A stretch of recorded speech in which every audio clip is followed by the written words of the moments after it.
हरि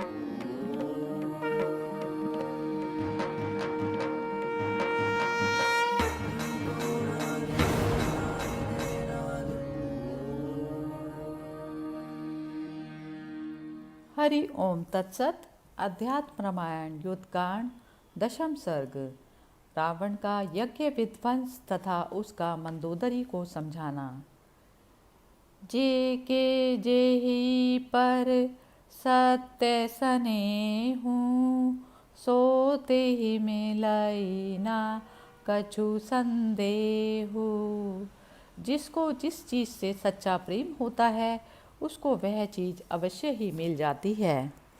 श्री महादेव जी पार्वती जी से कहते हैं, फिर रावण सभा में अपने राक्षस मंत्रियों के साथ विचार कर पतंग जिस प्रकार अन्य अन्य पतंगों के साथ प्रज्वलित अग्नि पर गिरता है, उसी प्रकार बचे कुचे राक्षसों को लेकर रघुनाथ जी के पास चला। किंतु श्री रामचंद्र जी ने उन समस्त राक्षसों को युद्ध में मार डाला और स्वयं रावण भी हृदय में भगवान राम का तीक्ष्ण बाण लगने से व्याकुल हो तुरंत लंका में लौट आया। भगवान राम और हनुमान जी के बहुत से अति मानुष पौरुष देखकर रावण अति शीघ्रता से शुक्राचार्य जी के पास गया और उन्हें नमस्कार कर वह हाथ जोड़कर कहने लगा, भगवान राम ने समस्त राक्षस युद्धपतियों को के सहित लंकापुरी नष्ट कर दी और जितने बड़े बड़े दैत्य और मेरे बंधु बांधव थे सभी मार डाले। आप जैसे सद्गुरु के रहते हमें यह महान दुख क्यों देखना पड़ा। रावण के इस प्रकार प्रार्थना करने पर दैत्य गुरु शुक्राचार्य जी ने उससे कहा, हे दशानन, तुम जैसे हो सके वैसे किसी एकांत देश में हवन करो। यदि तुम्हारे हवन में कोई विघ्न ना हुआ तो उस होमाग्नि से एक बहुत बड़े रथ, घोड़े, धनुष, तरकश और बाण उत्पन्न होंगे। उन्हें पाकर तुम अजय हो जाओगे। मेरे दिए हुए मंत्रों को ग्रहण करो और इनसे तुरंत जाकर हवन करो। शुक्राचार्य जी के इस प्रकार कहने पर राक्षस राज रावण ने तुरंत ही जाकर अपने महल में एक पताल के समान गंभीर गुहा तैयार करी और फिर सावधानी से लंका के सब द्वारों के फाटकों आदि को बंद किया तथा शास्त्रों से अभिचार कर्मों की जो हवन सामग्रियां बताई गई वे सब एकत्रित की और गुहा में जाकर एकांत में मौन अवलंबन पूर्वक होम करने लगा।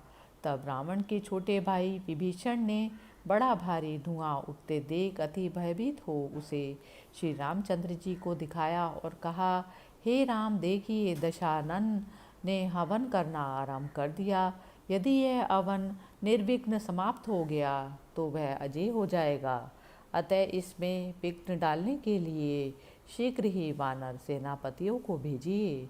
तब रघुनाथ जी ने अच्छा कहकर सुग्रीव की संपत्ति से कपिवर, अंगद और हनुमान आदि महाबलवान वानर वीरों को आज्ञा दी। वे सब नगर के परकोटे को लांघकर रावण के महल पर पहुँचे। इन 10 करोड़ वानरों ने वहां पहुंचकर पहल के द्वारपालों को चूर्ण कर डाला और एक ही क्षण में ही बहुत से घोड़ों तथा हाथियों का संहार कर दिया। इस प्रकार लंका में रात भर बड़ा भारी कोलाहल मचा रहा। प्रातःकाल होते ही विभीषण जी की भार्या शर्मा ने हाथ के संकेत से होम स्थान बतला दिया। गुहा को ढकने के लिए उसके मुख पर रखे हुए पत्थर को महापराक्रमी अंगद पैर की ठोकर से चूर चूर कर उस महाकंदरा में घुस गए।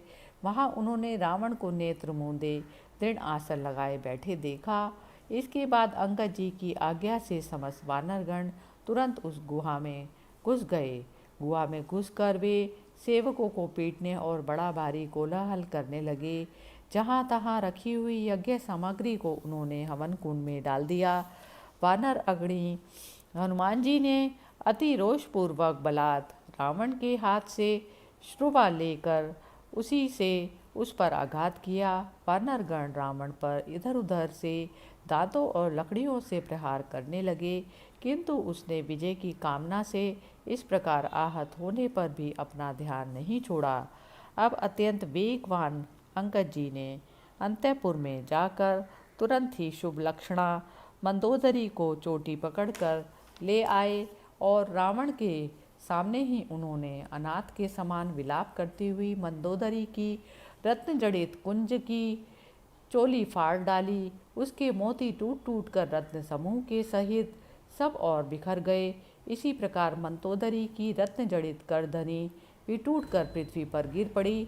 रावण के देखते देखते ही उसके अधोवस्त्र का बंधन ढीला पड़कर कटी प्रदेश से खिसक गया और समस्त आभूषण जहाँ तहाँ गिर गए। ऐसे ही अन्य अन्य वानरगण भी कुतूहलवश देव और गंधर्व आदि की कन्याओं को पकड़ लाए और मंदोदरी रावण के सामने अत्यंत विलाप करने लगी और करुणावश अति दीन होकर रावण से कहने लगी, अहो तुम बड़े निर्लज हो, तुम्हारे सामने ही शत्रुगण तुम्हारी भार्या को चोटी पकड़कर खींच रहे हैं और फिर भी तुम हवन कर रहे हो। क्या तुम्हें लज्जा नहीं आती? जिसकी भार्या को उसी के सामने पापी शत्रुगण मारते हों उसे तो वहीं मर जाना चाहिए। उसके जीने से तो मरना ही अच्छा है। हाँ मेघनाथ, आज तेरी माता वानरों के हाथों में पकड़कर क्लेश पा रही है। बेटा तेरे जीते रहने पर मुझे यह दुख क्यों देखना पड़ता? मेरे पति ने तो अपना जीवन बचाने के लिए अपनी स्त्री और लज्जा से भी मुंह मोड़ लिया है। मंदोदरी का यह विलाप सुनकर राक्षस राज रावण हाथ में खड्ग लेकर अरे देवी को छोड़ो यूँ कहता हुआ उठा। रावण के उठते ही अंगद जी कमर में प्रहार किया। तब समस्त वानरगण उसका महायज्ञ विध्वंस कर वहाँ से चल दिए और सब के सब अति प्रसन्न हो रघुनाथ जी के पास आ उपस्थित हुए। तब रावण अपनी भार्या मंदोदरी को ढाढ़स बंधाते हुए बोला, हे कल्याणी, ये सुख दुख आदि देव के अधीन है। जीता हुआ प्राणी क्या नहीं देखता। अतः हे विशाल नयनी, इस निश्चिंत ज्ञान का आश्रय कर तुम शोक छोड़ दो। शोक अज्ञान से होता है और वह ज्ञान को नष्ट कर देता है। शरीर आदि अनात्म पदार्थों में अहम बुद्धि भी अज्ञान से ही होती है। इस मिथ्या अहंकार के कारण ही पुत्र स्त्री आदि का संबंध होता है और इन संबंधों में आस्था होने से ही जन्म मरण रूप संसार तथा हर्ष शोक भय क्रोध लोभ मोह और स्पृहा आदि होते हैं। ये जन्म मृत्यु और जरा आदि अवस्थाएं अज्ञान जन्य ही हैं।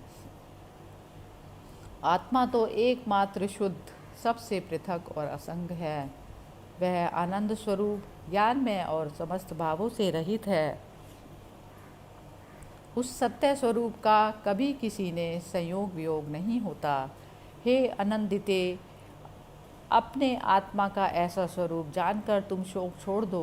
मैं अभी जाता हूँ और या तो लक्ष्मण सहित राम को मारकर ही आऊँगा या श्री राम ही अपने वज्र सदृश बाणों से मुझे छिन्न भिन्न कर देंगे। तब मैं उनके पद को प्राप्त होऊंगा। हे प्रिय, मेरी आज्ञा से तब तुम मेरे लिए एक काम करना। तुम सीता को मारकर मेरे शव के साथ अग्नि में प्रवेश कर जाना। रावण की वचन सुनकर मंदोदरी ने अति दुखित होकर कहा, प्रभु मैं आपसे ठीक ठीक बात कहती हूँ, आप उसे सुनकर वैसा ही कीजिए। राम तुमसे अथवा और भी किसी से भी नहीं जीते जा सकते। देवादिदेव भगवान राम साक्षात प्रकृति और पुरुष की नियामक है। भक्त वत्सल रघुनाथ जी ने ही कल्प के आरंभ में मत्स्य रूप होकर वैवस्वत मनु की समस्त आपत्तियों से रक्षा की थी। भगवान राम ही पूर्व काल में एक लक्ष्य योजन विस्तार वाले कश्यप हुए थे और समुद्र मंथन के समय इन्होंने अपनी पीठ पर सुमेरु पर्वत को धारण किया था। किसी समय वराह रूप धारण कर पृथ्वी का उद्धार करते समय इन्हीं महात्मा ने महादुराचारी हिरण्याक्षक दैत्य को मारा था। इन रघुनंदन ने ही नरसिंह शरीर से त्रिलोकी के कंटक रूप हिरण्यकश्यपु दैत्य को मारा था और इन्हीं ने रघुश्रेष्ठ ने बलि को बांधकर संपूर्ण त्रिलोकी को 3 ही पगों में मापकर अपने सेवक इंद्र को दे दिया था।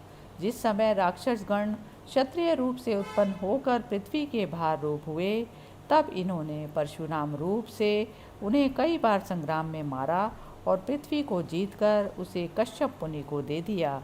इस समय वे ही परात्पर प्रभु रघुवंश में राम रूप से अवतीर्ण होकर आपके लिए मनुष्य रूप हुए हैं। आपने उनकी स्त्री सीता को मेरे पुत्र के नाश के लिए और अपनी भी मौत बुलाने के लिए भला भला तपोवन से क्यों चुरा लिया? आप अब भी जानकी जी को रघुनाथ जी के पास भेज दीजिए, फिर विभीषण जी को राज्य देकर हम वन को चलेंगे। मंदोदरी के इस प्रकार के वचन सुनकर रावण बोला, अरे भद्रे, युद्ध में रघुनाथ जी से अपने पुत्र, भ्राता और राक्षस समूह का नाश कराकर भला मैं वनवासी होकर कैसे जीवन काट सकता हूँ? अब तो मैं भी राम के साथ युद्ध करूँगा और उनके शीघ्रगामी बाणों से विद्ध होकर उन विष्णु भगवान रूप के परम धाम को जाऊँगा। मैं राम को साक्षात विष्णु और जानकी जी को भगवती लक्ष्मी जानता हूँ और यह जानकर ही कि राम के हाथ से मरकर उनका परम पद प्राप्त कर लूँगा, मैं जनक नंदिनी सीता को बला तपोवन से ले आया। हे प्रिय, अब मैं तुम्हें छोड़कर अपने अन्य अन्य राक्षस वीरों के साथ संसार से कूच करूँगा और मुमुक्षुगण जिस परमानंदमयी विशुद्ध गति का सेवन करते हैं, संग्राम में भगवान राम के हाथ से मरकर मैं उसी गति को प्राप्त करूँगा। इस प्रकार अपने समस्त पाप पुंज का प्रलाक्षण कर मैं दुर्लभ मोक्ष पद प्राप्त करूँगा, जिसमें अविद्या, अस्मिता, राग, द्वेष और अभिनिवेश नामक 5 क्लेश ही तरंगे हैं, ब्रह्म ही भंवरे हैं, स्त्री पुत्र, स्वजन, विभव और बंधु आदि मत्स्य हैं, अपना क्रोध ही बड़ बानल है तथा जिसके भीतर काम रूपी जाल फैला हुआ है, उस संसार सागर को पार कर अब मैं श्री हरि के निकट जाऊंगा। इस प्रकार रावण ने यह वचन मंदोदरी से कहे। इति श्रीमद् अध्यात्म रामायणे उमा महेश्वर संवादे युद्धकांडे 10वें सर्गे समाप्त। मंगल भवन अमंगल हारी, द्रवौ सुदशरथ अजिर बिहारी, दीन दयाल विरद संभारी, हरौ नाथ मम संकट भारी। राम सिया राम जय जय राम। राम सिया राम जय जय राम। हरि ओम तत्सत। ओम नमः शिवाय।